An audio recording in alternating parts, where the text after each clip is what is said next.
Hi everyone, I'm Erin, a librarian from the Central Library, and it's time to continue our reading of The Wonderful Wizard of Oz by L. Frank Baum. When we last left off, Dorothy and her friends had finally gotten back to the Emerald City, but they found out that the Wizard of Oz was just a regular guy from Omaha. Still, he had said that if they came back the next day, he would try to grant their wishes. So, if everyone's ready, sitting comfortably, let's read on and see what he does. Chapter 16, The Magic Art of the Great Humbug. Next morning, the Scarecrow said to his friends, "Congratulate me. I am going to Oz to get my brains at last. When I return, I shall be as other men are." "I have always liked you as you were," said Dorothy simply. "It is kind of you to like a Scarecrow," he replied, "but surely you will think more of me when you hear the splendid thoughts my new brain is going to turn out." Then he said goodbye to them all in a cheerful voice and went to the throne room, where he rapped upon the door. "Come in," said Oz. The Scarecrow went in and found the little man sitting down by the window, engaged in deep thought. "I have come for my brains," remarked the Scarecrow, a little uneasily. "Oh, yes, sit down in that chair, please," replied Oz. "You must excuse me for taking your head off, but I shall have to do it in order to put your brains in their proper place." "That's all right," said the Scarecrow. "You are quite welcome to take my head off, as long as it will be a better one when you put it on again." So the wizard unfastened his head and emptied out the straw. Then he entered the back room and took up a measure of bran, which he mixed with a great many pins and needles. Having shaken them together thoroughly, he filled the top of the Scarecrow's head with the mixture, and stuffed the rest of the space with straw to hold it in place. When he had fastened the Scarecrow's head on his body again, he said to him, "Hereafter you will be a great man, for I have given you a lot of brand new brains." The Scarecrow was both pleased and proud at the fulfillment of his greatest wish, and, having thanked Oz warmly, he went back to his friends. Dorothy looked at him curiously. His head was quite bulged out at the top with brains. "How do you feel?" she asked. "I feel wise indeed," he answered earnestly. "When I get used to my brains, I shall know everything." "Why are those needles and pins sticking out of your head?" asked the Tin Woodman. "That is proof that he is sharp," remarked the Lion. "Well, I must go to Oz and get my heart," said the Woodman. So he walked to the throne room and knocked at the door. "Come in," called Oz, and the Woodman entered and said, "I have come for my heart." "Very well," answered the little man. "But I shall have to cut a hole in your breast so I can put your heart in the right place. I hope it won't hurt you." "Oh, no," answered the Woodman. "I shall not feel it at all." So Oz brought a pair of tinsmith shears and cut a small square hole in the left side of the Tin Woodman's breast. Then, going to a chest of drawers, he took out a pretty heart made entirely of silk and stuffed with sawdust. "Isn't it a beauty?" he asked. "It is indeed," replied the Woodman, who was greatly pleased. "But is it a kind heart?" "Oh, very," answered Oz. He put the heart in the Woodman's breast, and then replaced the square of tin, soldering it neatly together where it had been cut. "There," said he. "Now you have a heart that any man might be proud of. I'm sorry I had to put a patch on your breast, but it really couldn't be helped." "Never mind the patch," exclaimed the happy Woodman. "I am very grateful to you and shall never forget your kindness." "Don't speak of it," replied Oz. Then the Tin Woodman went back to his friends, who wished him every joy on account of his good fortune. The Lion now walked to the throne room and knocked at the door. "Come in," said Oz. "I have come for my courage," announced the Lion, entering the room. "Very well," answered the little man. "I will get it for you." He went to a cupboard and, reaching up to a high shelf, took down a square green bottle, the contents of which he poured into a green gold dish, beautifully carved. Placing this before the Cowardly Lion, who sniffed at it as if he did not like it, the wizard said, "Drink." "What is it?" asked the Lion. "Well," answered Oz, "if it were inside of you, it would be courage. You know, of course, that courage is always inside one, so that this really cannot be called courage until you have swallowed it. Therefore, I advise you to drink it as soon as possible." The Lion hesitated no longer, but drank until the dish was empty. "How do you feel now?" asked Oz. "Full of courage," replied the Lion, who went joyfully back to his friends to tell them of his good fortune. Oz, left to himself, smiled to think of his success in giving the Scarecrow and the Tin Woodman and the Lion exactly what they thought they wanted. "How can I help being a humbug?" he said. When all these people make me do things that everybody knows can't be done." It was easy to make the Scarecrow and the Lion and the Woodman happy because they imagined I could do anything.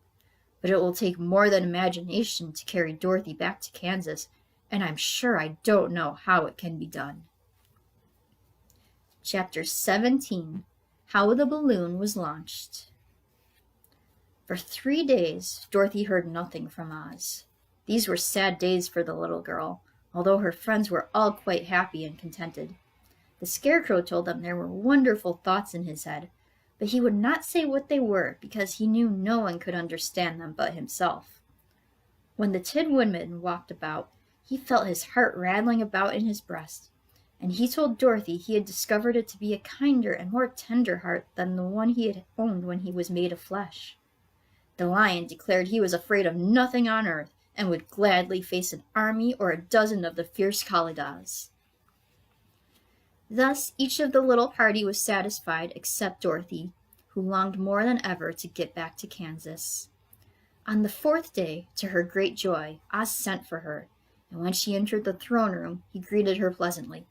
"Sit down, my dear. I think I have found the way to get you out of this country." "And back to Kansas?" she asked eagerly. "Well, I'm not sure about Kansas," said Oz, "for I haven't the faintest notion which way it lies.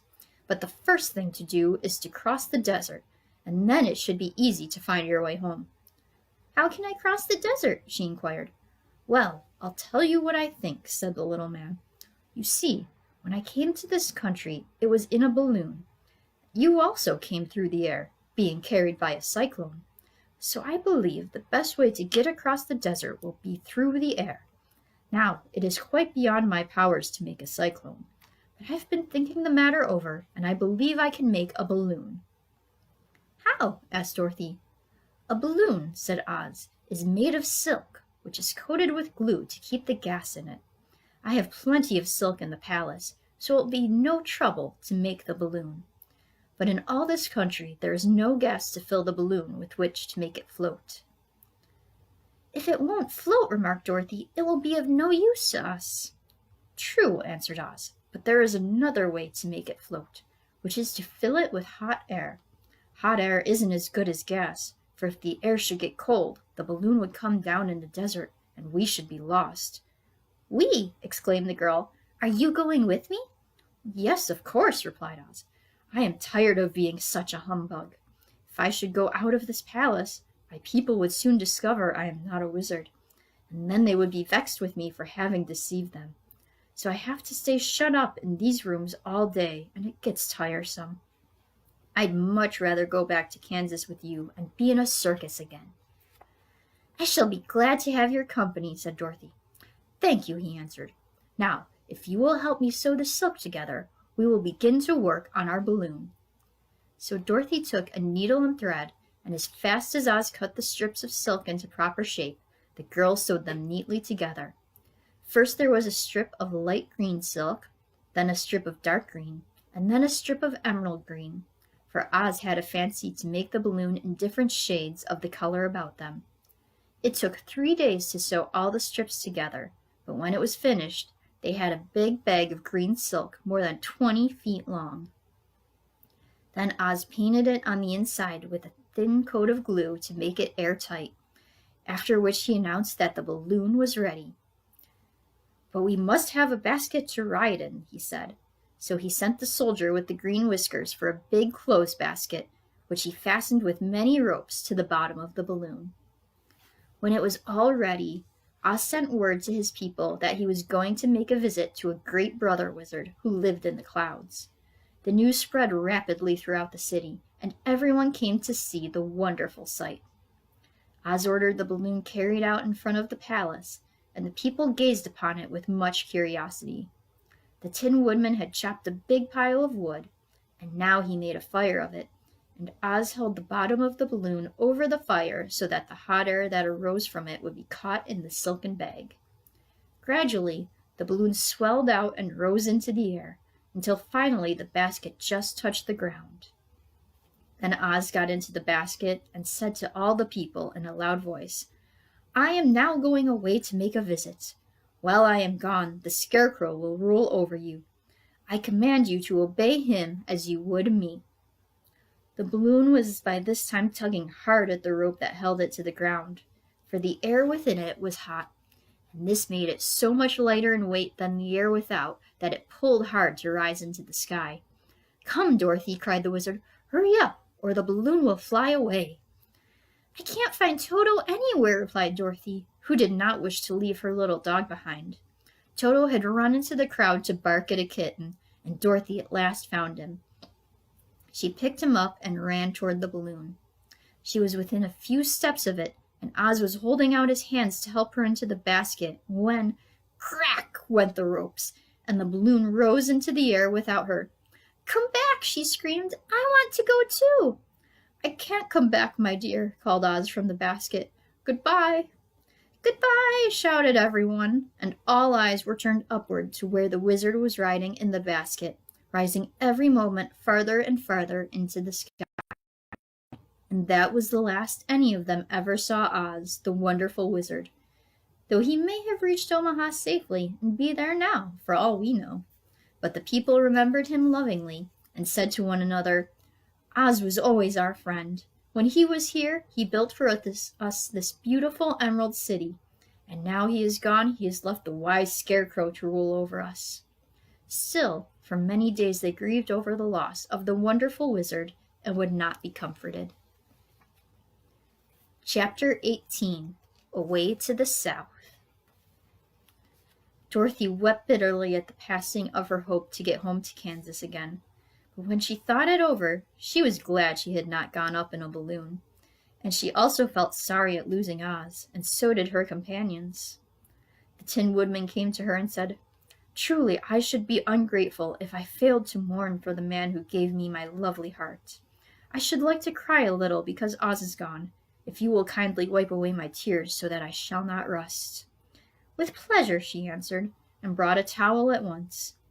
Then the Tin Woodman wept for several minutes, and she watched the tears carefully and wiped them away with the towel. When he had finished, he thanked her kindly and oiled himself thoroughly with his jeweled oil can to guard against mishap. The Scarecrow was now the ruler of the Emerald City, and although he was not a wizard, the people were proud of him.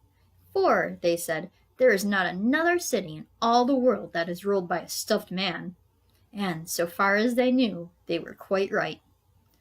The morning after the balloon had gone up with Oz, the four travelers met in the throne room and talked matters over. The Scarecrow sat in the big throne, and the others stood respectfully before him.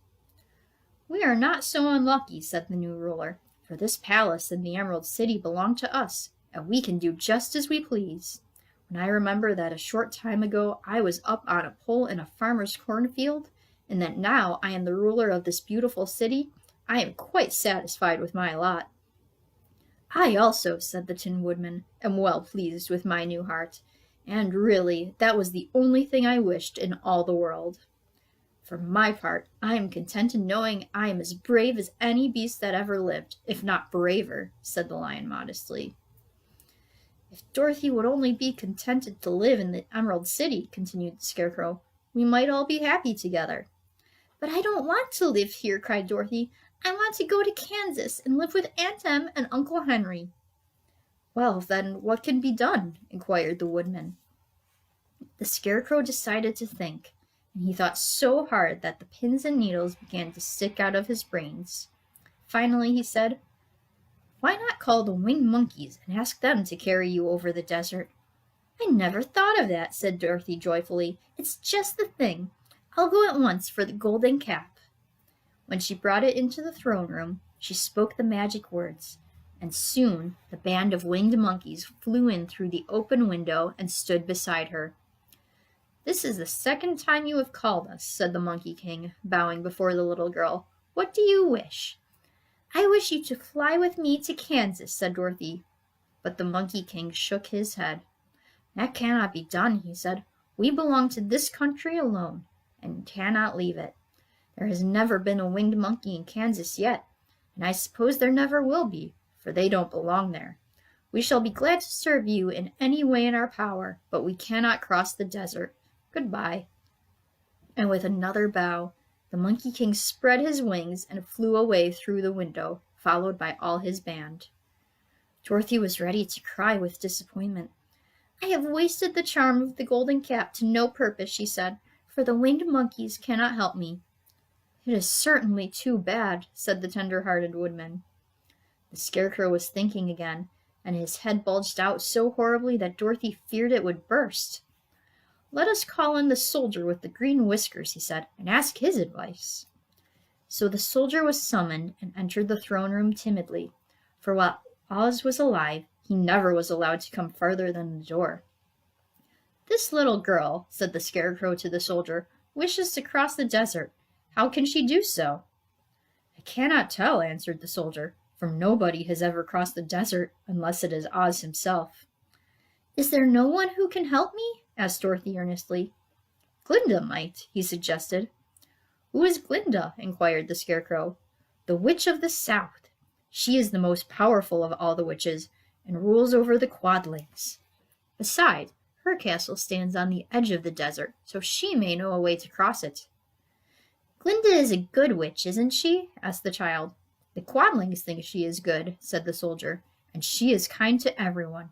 I have heard that Glinda is a beautiful woman who knows how to keep young in spite of the many years she has lived." "How can I get to her castle?" asked Dorothy.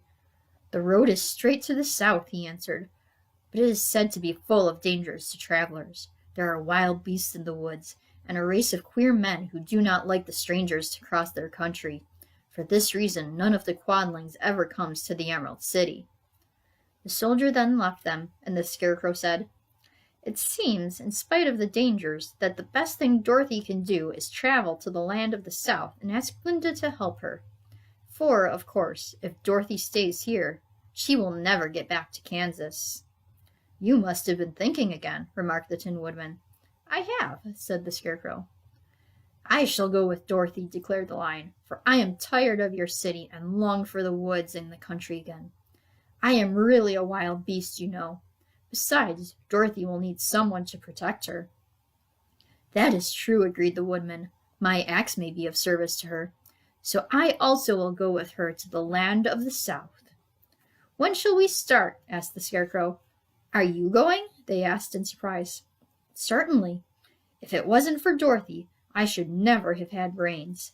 She lifted me from the pole in the cornfield and brought me to the Emerald City. So my good luck is all due to her, and I shall never leave her until she starts back to Kansas for good and all." "Thank you," said Dorothy gratefully. "You are all very kind to me, but I should like to start as soon as possible." "We shall go tomorrow morning," returned the Scarecrow. "So now let us all get ready, for it will be a long journey." So that's where we're going to leave off for today. I hope you all enjoyed. Have a good afternoon. Bye, everyone.